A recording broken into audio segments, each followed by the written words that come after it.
কিয়ামতের পূর্বে নবীজি সাল্লাল্লাহু আলাইহি ওয়াসাল্লাম বলছেন অনেক মন্দ আলামত, কিয়ামতের অনেক মন্দ আলামত প্রকাশ পাবে।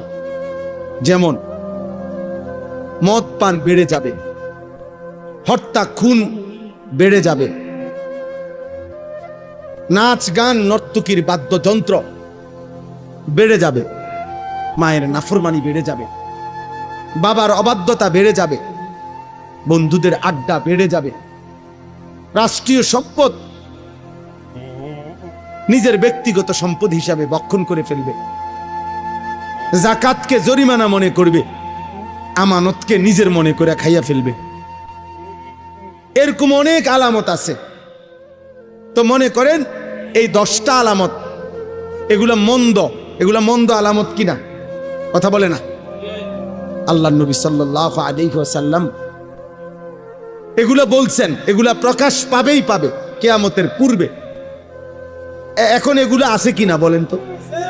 এখন আমার ওই হুজুর আম করে বলছিলেন যে বাবা দিবানিশি দোয়া কইরো আল্লাহ যেন কিয়ামতের এই মন্দ আলামত তোমারে দিয়া যেন প্রকাশ না করে। আমার স্পষ্ট মনে আছে হুজুর এটা বল। মনে করেন এটা কিয়ামতের আলামত যে কিয়ামতের পূর্বে মায়ের নাফরমানি সন্তান বেশি করবে, তো আল্লাহর কাছে চাইতে হবে মাওলা ওই সন্তান আমারে বানাইলেন না যে সন্তান তার মার নাফরমানি। কিয়ামতের পূর্বে মদ নেশা জুয়া বেড়ে যাবে।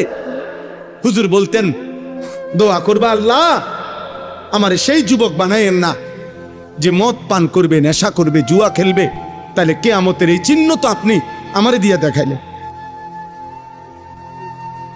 আমাকে দিয়ে দেখাইলেন। এই জন্য দোস্ত তোমরাও এটা ভাইবো, তোমাদের যাদের দ্বারা অশ্লীলতা, বেহায়াপনা, অসভ্যতা, নোংরামি, হারাম, জিনা, ব্যভিচার, মদ, জুয়া, নারী অশ্লীলতা ছড়িয়ে পড়ছে এই মুমিনের সমাজে, মুসলমানের সমাজে, হায় বদনসিব তোরে দিয়ে আল্লাহ কিয়ামতের চিহ্ন দেখাচ্ছে।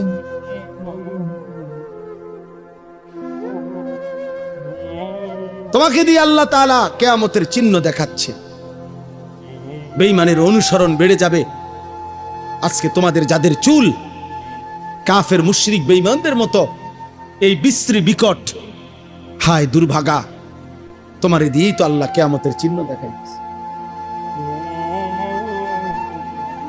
তোমাদের যাদের মা তোমাদেরকে ভয় পায়, বাবা ভয় পায়,